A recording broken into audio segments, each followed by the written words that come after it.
Hello and welcome to Is There Something in This, the podcast where I, Scott Dooley, and he, Jason Chatfield, come up with our cartoons that we pitch to the New Yorker and put into our books and put onto your social feeds and what have you. Now, we recorded the last one before the election. We did. It has now been a week and a bit since the result. Now, Jason, you were very doom and gloom. Should the result that has happened, the result that happened. Yeah, and I was. I made a joke where you were like, I can't remember exactly, but you kind of laid out all this kind of insane stuff that would happen. Mm-hmm. And then it happened. It happened. The worst thing that could happen happened. When he was like, "Oh yeah, that guy from that Fox News breakfast show is going to be in charge of defense." That was when I was like, "All right, Chatfield may have been right on this one." Am I crazy? I mean, okay. So can we be careful? Yeah. I just want to separate myself from the sedition that's about to come, because I'm in the middle of doing a new visa to live in America, and I love this country. It's given me so much. My son is American, and I don't want to be separated from him. Okay, we're not going to get you, I guess, I'm not going to say evicted because this isn't Survivor. We're not going to get you deported, but we're going to come close. I feel like at some point we're going to come close. Yeah. I remember being a bit doom and gloom about it because, and I actually said, I think a mate of mine, Anthony, said, we were at the pub watching the Yankees lose, and I guess maybe I was just in a doom and gloom feeling. I said, hey, what do you reckon about the election? He goes, if you had to put money on it, because he said, oh, Kamala's got it in the bag. I was like, I don't think she's got it in the bag. That's far from true. And then he goes, who's your gut? If you had to put money, who's your gut? And I was like, honestly, if I had to put money, my gut says Trump. And he was like, you're insane. That's crazy. There's no way. And I kind of, I was like, yeah, I want to believe you. I really want that to be true. But the gut just never kind of went away. And so night before, watching the results, slowly watching everything turn. Where did you watch it? The Stumble In. Oh, which is where we went to watch baseball the other day. Yeah, and then I thought, oh, I'm going to bed. This is too depressing. And then woke up, checked it, and I was like, oh fuck, I knew it. Like, so it wasn't that I was like surprised. I was just like, I'm sad that that's it happened. So we look at things through the prism of how we react to it as comics, and particularly through the cartoons. Yes, yeah. And the thing that was interesting, so I was in Miami on a family vacation. Sure. And Mar-a-Lago, I believe. I was in Mar-a-Lago. we had to share a room with Laura Loomer and Elon Musk, but that was the bathroom full of documents. It was, yeah. The toilet was blocked with top secret. But the thing that struck me was, so I woke up, so I've got a child that's under 9 months old, right? Good Lord. I don't know why I said under 9 months, but I could have said 8 months old. Yeah, you could have just said 8 months, but go on. So I just started pitching you jokes, right? I was just like, all right, here we go. Fire, let's go. Let's try to get the daily for today because, you know, you and I like trying to be the daily for major events because it's nice it becomes like it's almost it's the closest thing that we're going to get to being like the editorial in the newspaper of record. Sure. Well, right? that's all that's left. Yeah, right. Yeah. After Lee Enterprises and Gannett just bought up all the papers, there's no more. And the thing I was looking forward to was talking to you about our different approaches because you were, if I may say, very emotional about it. I was a bit emotional, a bit morose, a bit grim. Which to me, and I was quite the opposite. I was very cold about it. And to the point where, we just for the transparency, you and I haven't spoken about this before. No, this is fresh. When you were sending yours through, I was like, you're being a bitch. Like, yeah. A guy won an election, someone lost an election. Yeah.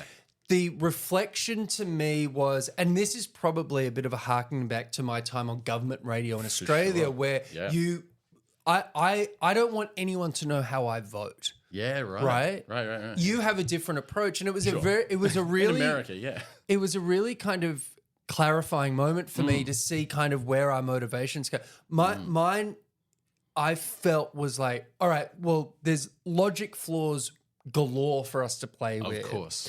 And you went straight to the emotional reaction of it, which is where, when we look back at kind of the week's cartoons and things that we saw, kind of editorial cartoons in newspapers and things that friends of ours on social and things like that, that was by and large, the reaction. It was emotional. Wasn't it? Yeah. Which I kind of felt... I didn't think it flew in the face of comedy necessarily, but I thought it was very interesting because there's so much what he represents and what he's going to do to me is so much funnier than dwelling in the... Because you had one joke which was a banger. Which one? Which was... it was like... I can't remember how you pitched it, but it was like... New York being, people being morose and down, and the caption was Blue State. Well, I thought it was really nice, but it spoke to that kind of, that was the emotional thing, whereas mine was like cues for therapists and things like that. You had the cue for the line for the polling booth, and then the line for therapy, which were these, and then the other one you had, which I quite like, was just everyone toasting to democracy, You had a hell of a run. Yeah. The other one, the one that I thought was the strongest one that I pitched to you was someone saying, like, at a bar or whatever. It didn't really matter, kind of. The cartoon, it was more a caption-led kind of thing, which was, it's nice to see a felon get a second chance. Yes. Like, to me, that was your first one, I think. To me, I think it was. And to me, that is the humor. Like, that this has happened in and of itself is so absurd. Yeah. This is, okay, and there's two things here. Okay, the first one is when I sent you that, like, we were texting back and forth on WhatsApp. I was walking, I was in the Upper East Side. You're in the Upper East Side, that's right. And I'm walking, everyone's walking to work, right? So everyone's got their coats on, it's cold, they've got scars, they're looking at their phones, they're just sullen-faced, sad. Everyone's just shuffling around. There's no surprise about, how a lot of the people walking around voted in that area. But then again, maybe there are. As we've discovered. But I noticed just a lot of people just really sad. And then I walked through Central Park, and it's the same. I'm overhearing phone conversations. I kind of drew some of them. I overheard and Eves drew some of the conversations. And a lot of them were like quite angry, incensed. Some of them were angry at the Dems. A couple of bangers I heard just in the wild were, now Biden's not the only man who's going to fucking pull out. The other one is, I think... the Dems really fucked the couch on this one, which is such a That's a good joke. Yeah, no, fuck the sofa on this one. But you sort of hear a lot of the, like, and then there were like, crypto bros on their phones going, oh my God, it's amazing, I'm going to buy a car. So it was a weird, that's why Blue State kind of hit me, because I was like, it feels so strange to be in a blue bubble. It's my first election voting as an American citizen. And So why did you vote for Trump? Like, tell us. Listen, it's just a spur of the moment thing, and I just ticked the box, and I went, you know what? It was a bone spur of the moment thing. Bone spur of the moment. That's great. Keep that for about a month from now. We may be struggling for laboured puns. That's the problem with this show. The second thing is, and this is probably more of a larger, we had this conversation, I think, in 2016, 17, 18, a few in different iterations, but a lot of people say when you're a comedian and you're a cartoonist and you're a writer, as we are, people say, look, it's horrible, but bloody good for you, though. It'll be great. It's going to be so good for you cartoonists and comedians. You're going to have so much material. And I do remember, I don't know if it was Mulaney or I can't remember who it was saying, it's like saying to an ER doctor, like, landslide, it's going to be so good for you. Like, just, it's like, yeah, we're going to be busy. There's going to be a lot of material. It's not great. It's not great. So my take on that, and again, it's slightly different. And don't get me wrong, I don't want to like be minimizing, There's huge groups of Americans that are going to be adversely affected by this presidency. That's the bit that's not great. And that is the thing that, and I don't want people to, I would hate for you to think that sits well with me in any way, shape or form. It's that when we're making jokes about it now, it's like, we're, The separation though of that is that I feel that as, particularly in the cartooning, the daily cartooning prism, it is our charter is to reflect that, and reflect the potential idiocy and potential missteps and the kind of the craziness that is attached to that. Yeah. As opposed to throwing our own emotions upon it. Right. However, and I'm not saying there's a right or wrong. No. However, I think there's a delineation, when you were putting that, it was like, okay, maybe I've missed the point. And you hear people talk all the time about privilege. I think one of the great, not great as in it's good, but one of the larger bits of privilege that doesn't get spoken about a lot is that you can look at these things academically, that you can say, oh, abortion, right? It's bad, and these are the things it's going to be. It's going to be very interesting to see how this plays out, and you're going to see a lot of people now. That is a bit of a cop out on my part because I don't want to get emotionally invested in the 16-year-old that dies on the table. And I think it's as much a defense mechanism as it is a thing. But it was very interesting because you were like balls to the wall. This is fucked, and you wear your heart on your sleeve in that respect. I think that it's interesting because I have that ability to shut down, to sort of look at it in a clinical and intellectual way where it's just like, okay, I'm looking at it and I'm taking the 10,000-foot view from the sky. I'm thinking 3 years from now, 10 years from now, how does this look, right? What's this idea? Where does this fit, And then what you're doing is you're bringing yourself to it in as much as, well, anyone could make that observation to some degree unless you put a lateral spin on it or an interesting perspective on it. But ultimately, when you're doing cartoons and people are following your work now that you're not like syndicated to an international or national audience in newspapers where you have an editor who gives you some guardrails, what you're really doing now is bringing more of yourself to the cartoon. That has changed, I think. You look at Pat Oliphant back in the days, he definitely brought he had a lot of emotion, but he channeled it into his draftsmanship, into his ideas, into his cartoons. And I think he was quite measured. So now when you look back at Nixon cartoons of Pat Oliphant and stuff like that, you kind of see, oh boy, he was furious. There's just incendiary cartoons about Clinton, about Bush Jr., Bush Sr. Like he was ultimately a very emotional person, but he would channel it into his cartoons. But he had that balance of being able to be analytical and think, oh, what's this going to read like in 10 years, 15 years, 20 years? What are the Dems going to look like in 20 years? What are the Republicans going to look like in 20 years? He had that. This was why he's one of the best cartoonists that ever lived. Also an Aussie, by the way, Aussie in Australia. One of the greatest editorial cartoonists ever to live. Still around. I think about that a lot. Still around. Nice, I have to say that because every other fucking cartoonist I know just fucking dies on me. So, I think about that a lot because I think staying calm in the storm, like being able to have your feet about you when everything's, with the hurricane swirling around you. I think that was... I was trying to take the temperature of the room.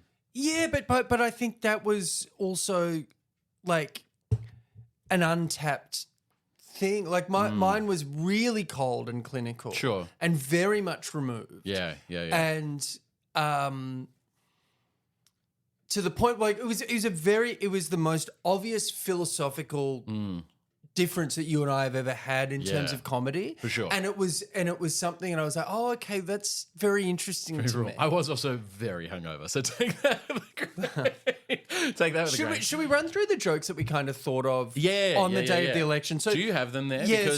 So mine was my ones were having spoken to you, a queue for polling. Yep. Next to a queue for therapy, right? Like which I thought was good. Just trying to that parallel. That's kind of these were all very top line ideas. Yeah. The democracy toasting. Someone saying to someone else, "I'm just going to stay inside like last time." I'm staying inside for a year. Like last time or something. This was one that I didn't talk to you about, but I wonder if there is a joke in there. And this is just a heads up. This is very, very dark. Sure. Okay, which. Is saying something because I am about to tell. Yeah.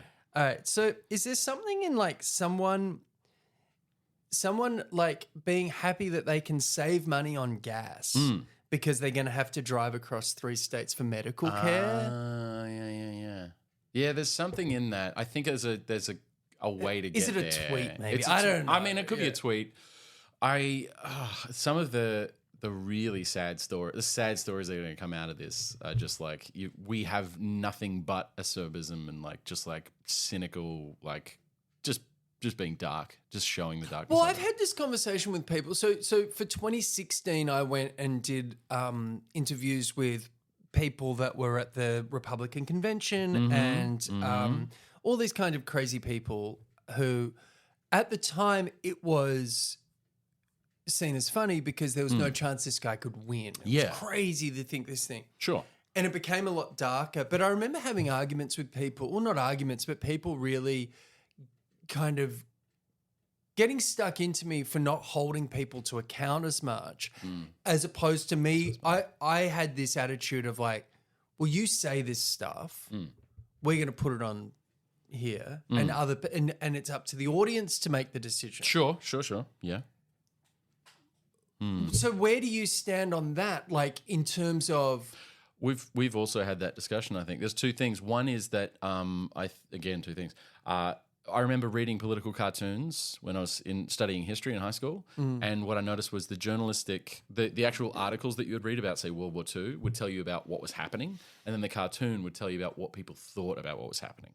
That's a huge distinction historically, because it's like it's one thing to say that there were this and that, and then the Germans encroached on this, but then you actually see the emotions and the things of the people that were happening in the political cartoons of the time.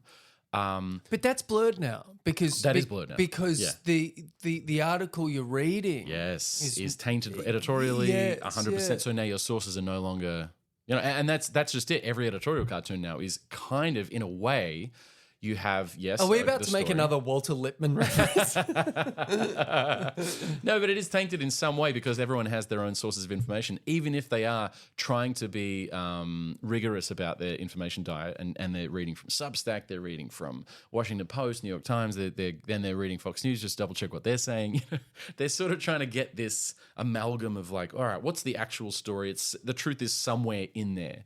But it shouldn't be beholden on the audience to be an investigative journalist. Certainly not. No, I totally agree. In order to get to the bottom of whether or not. But also the audience should always play a big, big role in the cartoon. And when you and I had that, there was a cartoon that we did that got a big backlash, I remember, years ago. And I remember saying, the reaction doesn't belong to you. That's one of the things about putting something into the world is no matter how careful. Was this the gym one? Sure. Yes. Yeah. There was no matter how careful. Let's just talk about it. So, this was a joke that we came up with, which was the insight that we'd made was that people sit on machines at the gym and look at their phones, and it's very frustrating. And it was only ever getting more and more prevalent. And we made a joke. What was the? It was 2 doors. In fact, I think it was you. If you're watching if you're watching this, it's up there now. Put it up now. So yeah, it's 2 doors. One of them says actual exercise, and then the one on the right, door on the right, says sitting on machine looking at your phone. So yeah, that's right. And when we pitched it, it was a woman walking into the actual exercise room and a man walking into the sitting on your phone. And eventually, Emma wanted to twist it, right? Yeah, flip it and then everyone I had in the and then everyone in in the thing was on the phones. Yeah, but there were a lot of women in the right. So we flipped it, so it was all men in the room on the right and all women on the room on the left doing actual exercise. And there was one to balance it out. Was one guy walking in and one woman walking in, but no one really looked beyond just the first. And it went crazy because it went viral on both accounts. Chrissy Teigen, and Reese Witherspoon, all these people kind of fought it. And then it was the cover of the calendar or whatever for 1 year. The planner for 2022 or something. Yeah. And I remember, I don't know if this is telling tales out of school. Emma was like, you guys are going to cop some heat. Yeah, she did say, I'm so sorry about all the heat you're getting, because she's like, I'm seeing it. We're seeing it in the comments. It's insane. And I did get buried. I mean, my Sophie ended up getting a bunch of heat as well, which was crazy. That was another layer. They found someone close to you? And started bombing her. Like, just it was insane. It was an insane level. See, this is why I don't check my comments. I'm sure there's groups of people. Never read the comments. But yeah, so the overarching thing is the reaction doesn't belong to you. And sometimes that's a good thing, sometimes it's a bad thing, because some people find meaning in a cartoon that you didn't even intend, and then there's other times they find extra good, in a good way and in a bad way. Sometimes it lands exactly as you intend it to land. But the difference is, like, when you tell a joke and a joke doesn't land and you have to explain the joke, that's a shit joke. But if you put an idea out there, like in a cartoon, and people derive meaning from it that you might not have intended, that can be a fun thing about art. That can be an interesting thing about art, about painting, about music, about theatre, anything. But it can be fraught as well, because then people can misinterpret your intentions. I did want to say that there was a pretty good one you had, which was very dark. I think it might have been your first one that morning. I woke up because I was sketching on my iPad as well. Yes, sketching roughs. That's right. Sitting on the couch, sketching up roughs, and then I was sitting in the park doing it. And you said, newsreader at a desk covering the election, saying, and while the death toll from this election is holding steady, we need to remember that West Coast polls won't open for another 2 hours. Oh yeah, that was during the. I think, yeah, and so because that was based on a joke that I'd had. I think I'd written it on Threads or something, which was in my time in America. It's gone from, hey, everyone get out and vote, to please don't shoot poll workers. Yeah, that was isn't that an insane thing to have to do? But yeah, I remember we sketched that up, sent it in. We sent up pouring one out for democracy was a fun little. Yeah, that was one you and I had. Yeah, that was funny. But I remember I was being quite emotional. I do like we repurposed one that but we I had like in it. 2020. So this is the question. Sorry to cut you off. No. This is a good conversation. Is that how you approach it generally? Because for me, it is just like. Leave your emotion and beliefs at the door. Yes. What's happening? Right. And then go from there and just kind of find the thing. Yeah. And the idea that no one knows which way I lean politically, which way I like my sexuality, whatever it might be. That's like, to me, that means I'm doing the job well. Yeah. In my mind. Yeah. Now, without fear or favor. But that is not necessarily right. Yeah. And then you can kind of fall into this kind of pretty this asinine kind of like libertarianism, which is 100%. Like, oh well, I can't tell the difference between kids starving and a tax cut. Sure. Like, you know, for sure. Well, they're the same thing. Like, I think it's also that you and I we came from stand-up. So in stand-up, one of the strongest rules, if you talk to anybody who teaches stand-up writing, is take a position. Like, audience is king. Audience is king. Take a position, right? You have to. It doesn't matter. You're talking about Starbucks. Whatever you're talking about, do you hate it? Do you love it? It's got to be a strong emotion. But you have to take a position. You can't flip-flop. You can't be agnostic. There's nothing that interesting or funny about being agnostic about something and just sort of, hey, here's a fact. You know what I mean? Like, what a weird... I mean, maybe Dimitri Martin can do it or something. You know, maybe like some postmodernist, but it doesn't really what work. I don't care about? Either way. There is something funny about that kind of... But yeah, I mean, I think I told you that morning I had, I definitely had Robert De Niro in Goodfellas in a phone box energy. That was a great reference. I think gives away how I voted. yeah, which is fine. But yeah, I just found that interesting. Listen, I think we've crapped on about this for too long. Should we do some jokes? For sure. All right, what have you got this week? Do you want to do some drawing? Do some drawing, do some jokes. All right. All right. I'm going to draw while you're talking about them. Don't tell me the caption until I've drawn. All right. Okay. So it's a guy in court. Okay. What? And when you say it's a guy in court, I mean what part of the process is he is? So it's a defendant representing himself. Oh, okay. In court. Okay. And he's looking up at the judge, and I don't know if you've seen this. Is there's this growing trend of judges filming themselves and then releasing things onto social media to show kind of how even-handed they are and how they, they're real common sense judges. And it's kind of it seems to me to be like the next generation of. Do you remember, like in the 90s, there were these judges like in America that went rogue? No, they kind of went rogue. These kind of like local magistrates essentially.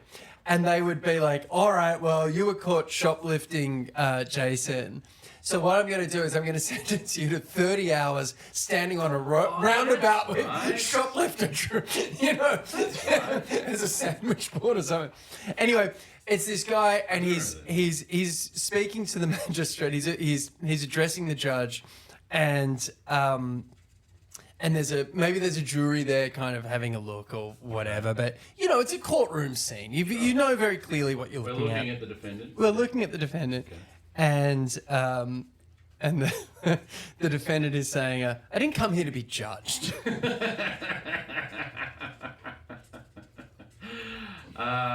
Now, or is it Jason? Is it? I wasn't expecting to be. Yeah. Oh, bit judgy. Or feeling a bit judgy. Just that kind of bit judgy. Bit judgy. Do you know what I mean? Is there something in that, like, the idea of, like, judgment-free zone? I don't want to be judgmental, or that being judgmental is seen as this very terrible thing now. Sure, yeah. I mean, you don't want to judge. Look, I'm not one to judge. A judge with a gavel saying, "Listen, I'm not one to judge," but also the idea of a judge, like, we came up with this idea of a judge, a jury, the defendants, the prosecution, all this stuff. Judge is the only one of those words that is a verb. Yeah. You do jury duty. You don't jury. Yeah. You don't defend someone. Like, it's just yeah. You're judge. You're the judge. I got to bailiff the shit out of this today. Because it used to be like King Solomon. Like, it used to be kings and things like that. Now it's just no. It's a judge. There's a bailiff.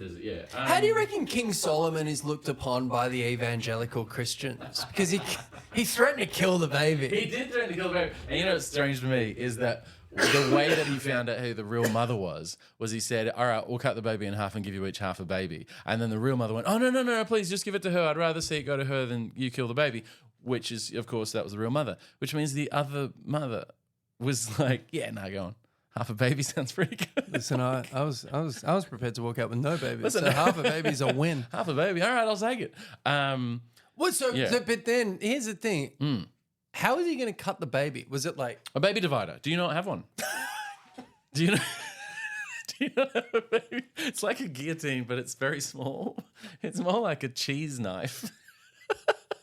It's a little baby divider. Do you know?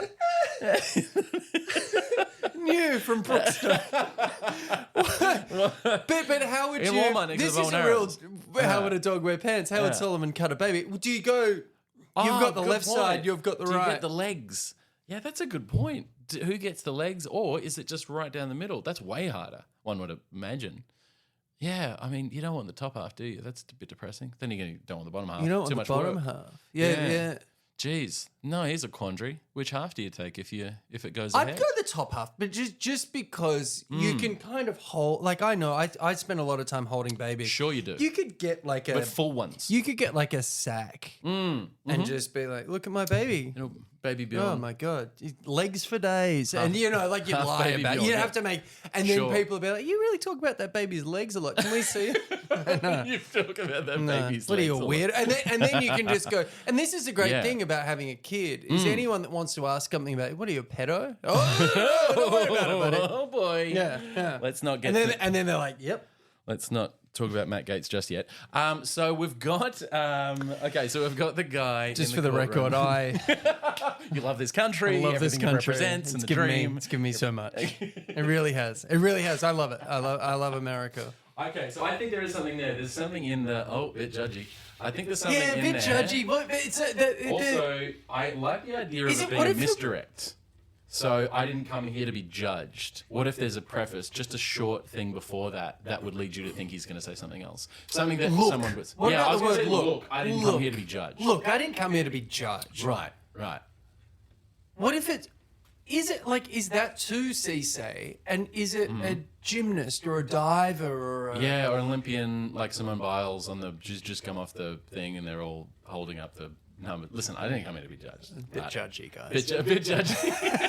That's funny. That's probably funny. Simone saying bit Simone judgy. saying, listen, guys, bit judgy. The greatest athlete of all time. Yeah. And she's and the way she's become the greatest athlete. Yeah. Do you know that here's a fun fact about Simone Biles. Go on. Yes. She's legally, due to her height, Yeah. a dwarf. No. Yeah. Are you serious? Yeah, legally. What does that entitle her to? Is that a disability of some kind? Well, here's I'm the not, thing. I'm not trying to be mean. I genuinely. No. I don't think it's seen as a disability, but it is one of those things. Because we're watching the Olympics. Obviously, if you didn't watch the Olympics in America, everyone in this country was glued to Simone because it was her last thing. She had such a tough run the last time. She's just a sweetheart. Yeah. Like you just want her to win. She's just great. Yeah. And so we were watching it, and it is incredible how much higher she can jump than everyone. And she's amazing. It's just she's incredible. Yeah. Anyway, so I got right into this Simone Biles rabbit hole, which is how I found this out. Right. What's the horse? It's called a horse. The pommel horse. Pommel horse. There you go. That's what I never realized until But the Olympics just how much you know about the Olympics. Yeah, no, I'm a big Olympic guy. Yeah. Big Olympic guy. Big Olympic guy. Excuse me. Bit judgy. It's pretty funny. Bit judgy, guys. Yeah, there's something. Oh, that's great. That's great. Something there. Bit judgy. Yeah, that's not bad. There's something. We there. should do it and send it to her. We should send it to her just to have as a. Yeah. Something I got a homie at Nike. I reckon we can get it to her. Done. And then we're going to find out she's sponsored by Adidas. Oops. Okay, so here's else another you one. Here's another one. So this is a bit election related. I should hope so. I think it's like a 10-year-old kid on the playground, having a chat, and it almost looks like a. Is he talking to? He's talking to another kid. Yeah. Maybe there's like a swing set in the background. Like they're just on a playground, just any old, New York playground, and they're clearly having a chat, and almost like a going to swap lunch kind of a thing, but they're just two kids talking, and and one of them is saying to the other one, "It's like I'm not even 10. How is this the second Paul I've got to live through?" Second Paul. Because everyone's been like the Paul of Trump. Oh, the Paul of the. Oh, the Paul. And this idea of living through a Paul twice at age 10. Wow, now that's probably the word Paul. Where were you when you came up with this one? I'm interested in this because I always wonder where the seedlings of these ideas and where the vernacular comes from. I think Did someone use that word? No, I think I was maybe I was watching coverage because but the whole thing of like, oh, it's casting a pall over democracy. It's casting a pall. Like we heard P-A-L-L. Yeah, I had to look it up myself. Yeah. Yeah, a pall. A pall. And then that's probably where appalling comes from, right? Like it is casting a negative cloud over whatever it is you're doing. How old is he? 9? Well, I was going to say no. So originally it was 30. Like I'm not even 30 and this is the second Paul I've lived through. But I think it's funnier at 10, right? 10. Yeah, what's a funnier word? 9, 10, K, anything with a K sound. I mean pre-K. How is this the first? No, that's the problem. The date doesn't work. Yeah, you're right. I think 9 is funny. I'm 9. How is this the first? Yeah. I'm 9 years old. I'm 9 years old. Years old is funny, right? I'm 9 years old. I'm 9 years old. How is this the second Paul? It's like that Galifianakis joke about a 4-year-old with a beard. I don't want a beard. It hurts. My beard's hurts. Interesting thing, Zach Galifianakis, because he's so dry, he, like in his delivery, he can't, people just laugh at things he says when he's being earnest. Like that people don't know when he's joking now. So he was at a wedding. Oh, yeah. Do you think these things are, yeah. Yeah, a friend of mine is his cousin, and he was at a wedding, and he gave this really heartfelt, really lovely speech, and people were dying laughing because they thought he was being dry and facetious and He's silly. doing, hey, it's the guy with the baby from the movie. Yeah, they were like laughing and he's like crying. He had tears and people just it's the greatest curse is that he's the funniest man, but he can't just say anything anymore because people are like, he's so good. He's so dry. They just don't know when he's being real or not. That's funny. Yeah. Like the curse of the world's funniest man. Yeah, it's the Hey, king. do you have a condom? No. Get in here, buddy. Who was the king? Was it Midas? Who everything he touched turned to gold. Turned to gold, Couldn't eat food, and that was like the best and worst thing. King Midas in reverse, the Herman's Hermits song. King's Midas in reverse. King Where everything Midas you in touch reverse. turns to shit. Yeah, Okay. yeah. Nice. Tony Soprano references it, which is on your T-shirt at the moment. And Oh, I've yes, I have noticed, don't think Satriali's the Satriali's Pork Store T-shirt, Yes. which is so if you're watching this on Substack or YouTube or wherever you're like, maybe it's a YouTube, TikTok cut down or whatever. You're about to learn that I only own white T-shirts. Yeah. It's your entire wardrobe. And you're you're like a Lego man. There is a part of it. There's a part of it like that motivates me, which is it really annoys Ronnie. Of course it does. I was texting with Ronnie today. Yeah. And because I need him to say that I'm funny so I can live in this country for longer. That's fair enough. We've all tapped into that at some point. He was like, all right, just email this person. Yeah. All right. So this is one for you, right? And I think what I was thinking was it's someone at a gallery, right? Okay. Like at like let's make an imaginary gallery that has the best of like the Louvre, the best of the MoMA, It's like a big gallery. It's like but all of the artworks that you're seeing on the wall, maybe they're in a corner and they can see kind of 3 or 4 artworks or whatever. All right. And all of the artworks are famous, like the Scream. They're kind of they're these kind of foreboding, like the image of Sisyphus. These very negative. Venus eating his son. Yeah, there you go. Saturn. Yeah, Saturn. eating Yes, his son. yeah. I wouldn't mind saying Venus. Would Venus eat a son, or is more a daughter guy? Vegan. Hey, can I tell you a great Is there something in that? Can I tell you a great trans joke that I heard the other day? No, listen. Let me just. America has given me I love so America. much. It's a great country. Everything is great. No, this isn't transphobic. This joke. Okay. This is just a good joke. You know it's good when you have to say this isn't. I'm not transphobic, but no. Why was the trans man vegetarian? Why? Because he was a herbivore. That's a dad joke. That's not a trans joke. You've been a dad for 5 minutes. I'm not going to take this shit, Scott. This podcast isn't going to suffer banger. from your paternal That is a stone bullshit cold dad joke. banger. reflex. That is a start to finish He was banger. before. That's fucking dumb. The best thing about it is that at no point is anyone misgendered. There's nothing bad. I mean, It is a pun. It is a laboured pun. And it is a pun that I love it. I love it. I always wondered when our first transgender. That's it. It's a dad joke. It's a dad joke. 100%. Is what it is, and it's not the last one. I dare say. I mean, I think it'll be probably the last one about the trans community I can think of. It's early days in the Trump administration yet. You never know. Oh my God.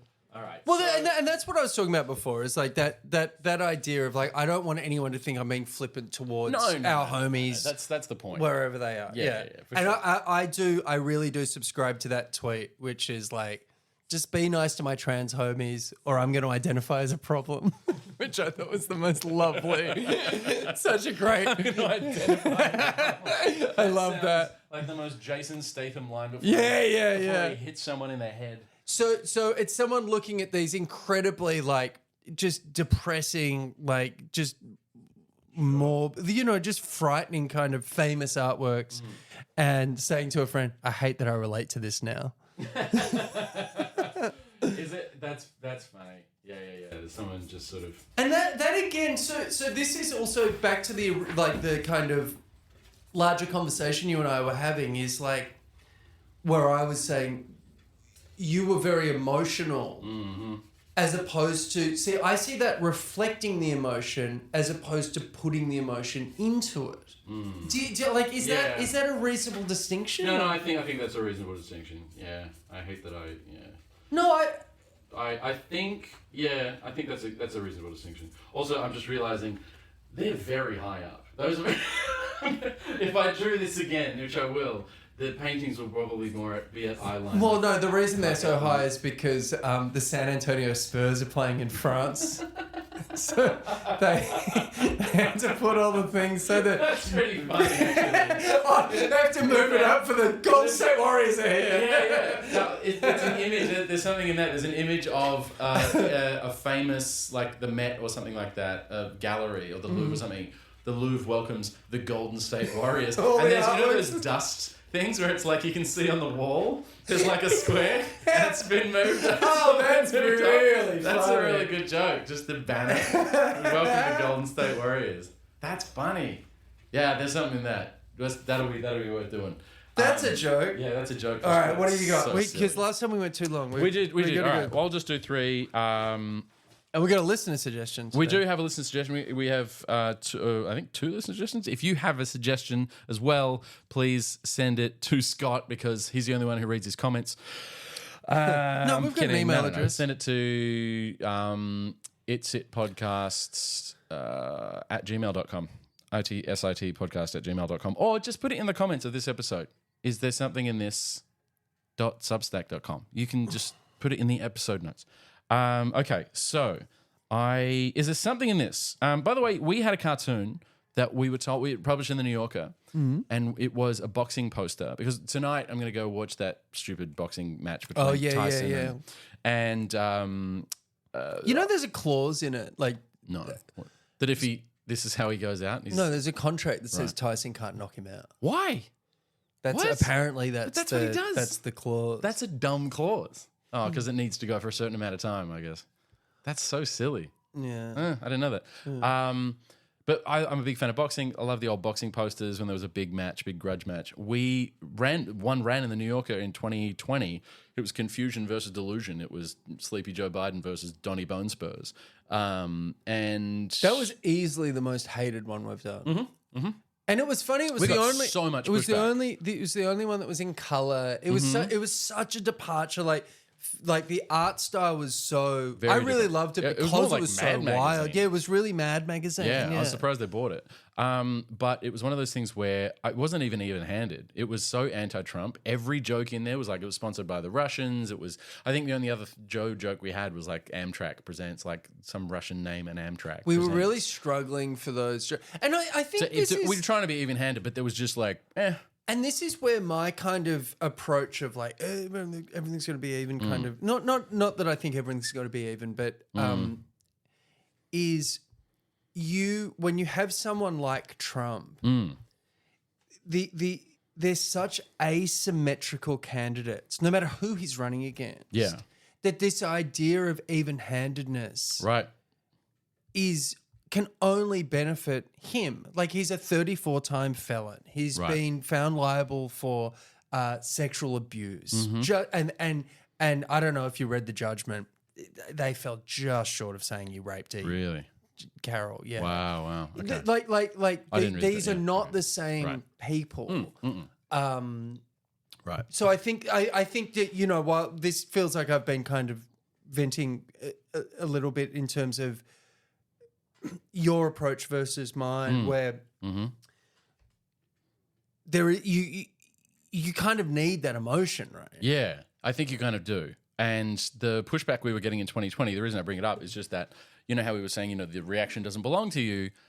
Back in 2020, we were being told, you and I were getting emails and texts and comments and everything saying you are endangering democracy itself. Oh, yeah. By making fun of Joe Biden. But some people miss the joke, like that Will Wheaton dude. Like everyone misses the joke. Who's Will Wheaton? Is he famous? I don't know. Who cares? I don't know who's famous anymore. I don't because there's no more fame. It's microfame. I don't know who's famous. The most famous people on Instagram and Substack, I've never heard of them. It's crazy. I mean, it changes every 5 minutes now. They've got huge audiences, and I've never heard of them. There's Joe Rogan. He's probably the most famous person in the world now. Like Joe Rogan and Elon Musk are the two most influential. Isn't that insane? Just the guy from News Radio. You know what I mean? Like it's the fear factor. That's what I mean. Like fame, it doesn't even matter anymore. All right, what do you got for me? Okay, so I came home from, I was in Japan for a month, and I came home and I had this really silly idea. Is there something in this? I had this really funny idea, and I'll draw it up. Basically, do you have an automatic? This is a real flex because I've never had one in my life. It's my favorite feature in my whole house. It is an ice machine inside your freezer. No, do you have one of these? No. And I've got to say, yeah. You know there are markers of like things you're okay, right? Yeah. That has always been one of mine, and I've never achieved it. Really? Like in my whole life, like I've never had an ice machine. I've always had the ice tray. Oh yeah, me too. And you always break them when you got to twist and correct. Yeah. I'm Paul. So I've got the idea is that they're wheeling it's two people who've come back from a vacation. They're wheeling their suitcases. They've got a suitcase. They've got got bags. They're bedraggled. They've been in the airport. They've been in a taxi. It's they're jet lagged. They're tired. The door is here, but there's sort of a bit of a puddle coming out from behind the door, and just a bunch of ice blocks. Right. And she's just saying, "Did you remember to turn the ice machine off, the ice maker?" because I can't. Is that what happened to you? So what happened was I forgot to turn the ice maker off before I left, and the mechanism that just stops it when it's full just, I guess, broke.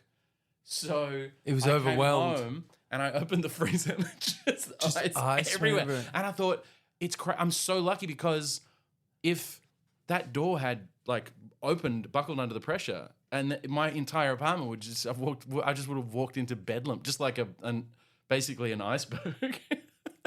And I just like the absurd idea that behind this door there is clearly just an entire apartment full of ice. And the idea is that she said, "Did you remember to turn the ice machine off?" Look, this is pretty greeting card, but what if she just says, "Told you"? What, told you to turn the ice maker off? Just told you. Like, I don't know. I reckon. I like the idea of coming home. Coming home to that is just the idea that there's like just the little blocks of ice there. Yeah. Like, yeah, you kind of need to explain it's an ice machine, otherwise it's just an insane thing to see. Yeah, I mean it's not, and it's also like there needs to be a couple, I don't know. There's something there. Also, just the idea that something happened, like while you were away. Did you forget? That's the insight. Yeah, and when you're away, I've never been away for a month in my life, or anywhere. And so going away to Japan for a month, and then Hawaii to Mike G's wedding, and then I was in LA. Like I've never been away for that long ever, and so I had so much anxiety about the apartment, especially in New York. Anything could happen. A water main can burst, the fire, just anything. It's crazy. It's New York. That's just this anxiety I live with just anytime I leave the house. Also, maybe they come back, or the door is open and it's just an iceberg. Like it's literally just the whole apartment is one giant ice block. You can just see everything is just entombed, encased like that. In ice. You know when like they go jelly? To the place in Dr. Zhivago, right? Yeah, just entombed in ice. Like, did you remember to turn the ice maker off? I don't know. Just I think the look on his face will sell it. Let's keep that as the idea of coming home to something after a trip. Is a really that's a really universal fear. Right. And I wanted to plan. Sometimes I do this to you where you go away and you come back with something like a reverse caption competition where you only have the caption. And we did this once before with Truly Susan, I envy no man. That was a good joke. Yeah. We just kept coming up. Yeah. You had some amazing images for that. Yeah. There's something so ridiculous about the joke. The joke initially started off as, I think it was a little boy. It was a little boy with a sundae or something. Eating Truly, Susan, I envy no man. just talking to the baby, the little baby That's right. in the high chair. baby sister in the high chair. That's right. But then also some of the listeners started piping them in, which I would encourage anyone watching or listening, just chuck them in. If there's They were way better than ours. There were a couple of really great really ones. funny. There's something about giving people, instead of an image to caption, give them a caption to image. And we'll image it. Because in New Yorker cartoons, there's word firsters and there's scribble firsters. And sometimes scribble firsters come up with some of the best jokes. I think Ed Steed, I don't know if I've never asked him, but I get the sense sometimes that he's a scribble firster because some of his cartoons, I'm like, there's no way you thought of that before you drew it. There's no way, with the exception of there are 3 types of husbands you can have. One of my favorite cartoons of all time. Look that one up, Ed Steed, 3 types of husbands. That, like sometimes you're like, I'm sure this is the 5th or 6th or 7th caption that he wrote for this cartoon because that's the one, like it's so good. But maybe he's just one of those rare geniuses. So I think that's more likely with I agree. Yeah. So I want to throw this one out. I like the idea of something more broad, perhaps, and maybe see if this. But the idea you just said, told you is such a like. There's so many things that it could imply, and the great caption. The image always pulls the weight on it. On the setup. So told you, especially if it's something really specific. Like I remember we did one of yours, which was like a couple of dinosaurs and the asteroid is coming down. And one of the dinosaurs is saying to the other one, who's being naive now? Diane, which is a great joke. But it just, I like the idea of just told you. Listen, it's good. It's no herbivore, but you know what is. But well, that idea of like the dinosaurs with the major looks like I owe you $5. The idea that a brontosaurus called it is very funny. Anything where there's like imminent death and I owe you $5 is a great little situation. And then the other thing I was trying to think of is like Google Storage. So every time either Google or Apple, like your photos in your phone. They make those things. They say, oh, you're out of photo storage. You're out of iCloud storage. Oh, yeah. And that's kind of like New York City as well, in Manhattan. You just run out of, you have to get a storage unit and you just have to keep buying extra storage. There's a correlate with phone storage. I don't know what I spend more on, phone storage or mini storage. Because Manhattan, I have a storage unit. And it's almost like an ad for Manhattan storage, don't you think? Maybe, like maybe it is. Yeah, because you're out of storage. That pop up. Yeah, it's a shame. Everyone gets that pop up eventually, and they have to weed out their big videos or whatever. And is it a twist? Is it like a nod to the Larson, the great joke of the it's all the students sitting in a thing, and there's one child that's got an incredibly small head. And he puts his hand on and says, sorry, sir, my brain's full. That's right. I love that joke. and that's funny. Is there something in that, like someone's like... Yeah, the story. Yeah, okay. Yeah. I'm going to have to get a storage unit for my brain. Just something about an iCloud storage unit. Yeah. Something in that. I don't know if there's something in that. I wanted to plant that in your head. What if it's a real estate agent saying like, well, a lot of people are putting their clothes in the cloud now, like in like a little, showing just a tiny little apartment. Right. Okay, so is there something in this? You know those very like the old staged photos of like, James Cook discovering Australia, landing in Botany Bay, and it's like there's a ship and he's got his like crossing the Delaware, right? Like Washington crossing the Delaware. Yeah. Maybe it's Washington crossing the Delaware, but this is the third or fourth time we've had a go at this. We have, because I think I just want to do a big. I just want to see you draw it, but also and then to have like a silly caption, which is, but I want to see someone painting. I want to see the painter painting it and have them posing, have the people in the boat for Washington crossing the Delaware posing while he's painting it. And one of the people who are posing just goes, oh my God, tag me in that. So that is is there a joke? Like, is it, oh my God, don't tag me in that. So there is a joke that was going around the internet, which was, it wasn't the Mona Lisa, but it was one of those similar kind of what was the gag? Masters, which, oh my God, Da Vinci, do not hang that in the Great Hall. I'm serious. Okay. So it's a don't post that. It's a pretty similar don't post that joke. But is there a joke in like, in in doing the Delaware. They're like the guy's literally putting the finishing touches on it in front of them, and then watching the guy. I think I blinked. Can you do it again? That's funny. I think I blinked. Can you do it again? Is it those photos where you have to? No. It's the guy painting. painting, and for some reason he's painting it in the frame. Have you seen the frame for that thing? You know, with the big Ridiculous. Yeah. The frame is bigger than. Hey, you know what we should do? Let's do this. Okay, I'm gonna start drawing something while you're talking. Go on. Yeah. Let's do like a special like Substack only, whatever, or you're into that stuff. Yeah, whatever it is. Okay. Let's go to the Met. Okay. Yeah. And let's look lapels on and just talk about what we say. Because every time I would write a special or stand up or whatever, I would go to MoMA and I'd listen to Kid A and I'd just walk around and be like, what is it Claude Monet was trying to say here? And because I really felt that, can I just, full disclosure, Sure. I met up with some friends at the pub before I came here, so I'm feeling a bit philosophical. Go on then.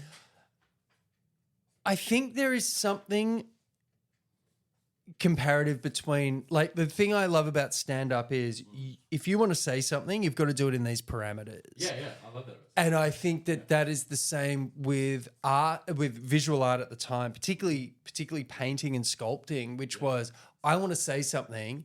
These are the parameters I have to deal with. Right. Let's go. And then you end up with water lilies. You're like, Jesus Christ, what's going on here? Right. And then you find out he just had a bit of time off his meds, and here we are. Water lilies and astigmatism, and here we are. Sure. So what do you got there? What do you? So I've got something. By the way, I do love that idea. I do love that that concept. I'm a big fan of that concept. Maybe we don't need to record it. Maybe we just go and have lunch and walk around the gallery. So I don't know. I mean, I was reading recently, and this is how out of touch I am with the nerd.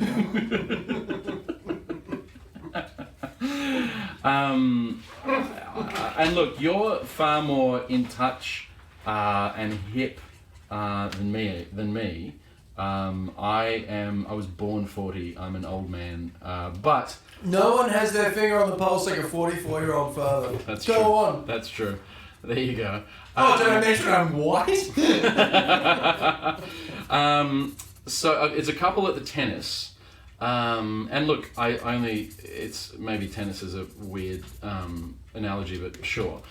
I know there's this huge and popular movement, this sort of polyamory movement. A lot of people, yeah, sure. A lot of couples dabbling in polyamory more so than at any other time in history. There's apps for it now. There's all these other things. I'm just reading more and more about it because I just didn't know anything about it.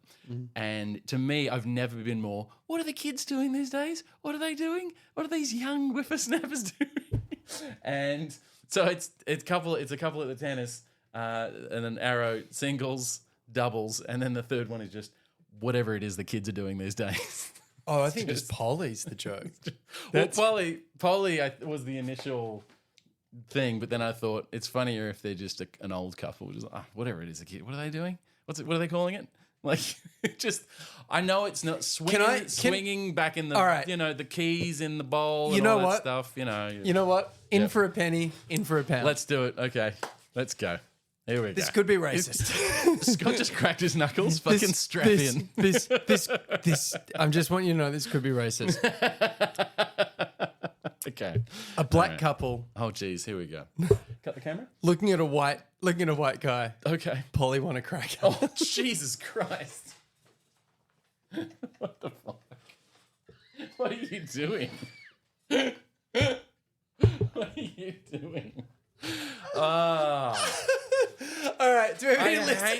We've got one. Look, I've got one. Do we have listener suggestions? Yeah. All right. What do we get? Oh, jeez. Yeah. Okay. Polly want a cracker is not bad.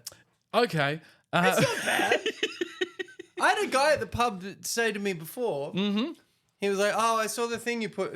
I saw your thing on your podcast. Where you're like, is this a good joke or is it shit?" And Jason was like, "Nah, it's shit." And he was like, "I thought it was all right." Okay, so Paul Nesja, I think I'm saying that right. Paul Nesja. Mm-hmm. The name is familiar. I think Paul may have contributed before. Yeah. I think he also may have won the caption competition. Maybe I might be wrong. The New York caption contest. Anyway. Oh, really? Is there something in this? Royalty. So when someone like that pitches you a joke, you're like, oh, okay, let's take this one. Is there something in this? By the way, remember, put your suggestions in the comments of this episode. Mm-hmm. Is there something in this? A cat leaving a therapist's office. Paul, yes, there is. And the cat has a bit of a spring in his step. He's looking very happy. In the background, you just see the therapist looking at his couch in dismay because it's just been torn to tatters. It's just shit everywhere. It's like fluff and like claw marks on the couch. And spring. Spring coming out of the couch.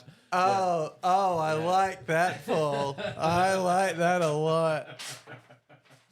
Yeah, I do like the idea of just like the cat, the fact that you see cat top catting his way down the street. Yeah, with his little like his just strutting out like really happy, and the therapist just being like, seeing the couch and it's the is it the Chez Lounge the it's the classic the leather with the studs and all that stuff. Cat and a therapist is an interesting idea. Cat and a therapist was interesting because you have therapy pets. You have therapy dogs and therapy cats, therapy pets. Service animals and things like that. But you've also got like I guess like. But so what if this is the joke? This is what I was about to say. Is what if it's just like a cat or a dog lying on a couch going, but who's my emotional support? I just need some emotional I need some emotional support. That's good. Or is it a cat at like rehab? Yeah. Cat rehab is something. There's a setup. Yeah. What's cat rehab? I don't know. Like they're ridiculous a catnip or whatever. Like catnip. Yeah. Oh well, then there's just like a bottomless pit of jokes we could do about AA and like rehab jokes, basically. Pretty much. Yeah. That's it. Just pipe them in. Thank you, Paul. By the way, anyone who wants Paul. to send that's a good in joke. I mean, I love that. It's a really funny. No notes. That's a great joke. Funny joke. Love it. So if you want to send yours in, be sure to send them in the comments. Just put them in the comments of this episode. We want people to comment in the bottom of the Substack. So go to our Substack. Is there something in this.substack.com? Put your suggestions in the comments. But if you're not on Substack, you can just go. You don't have to have a Substack. If you're not on Substack and you hate Substack, text Jason at +1 917. Give my fucking number out again. Or I'm just at New York Cartoons on Instagram. DM me. Yeah, DM me on Instagram. I'll find it. Okay, well, I think that's us for this week. I mean, it's been a big week. The cabinet is coming together. Can I tell you how big a week it is? Yes. Jason and I bought a packet of cigarettes before the podcast. That's how you know. That's how you know it's really insane. So we'll see you next week. Peace.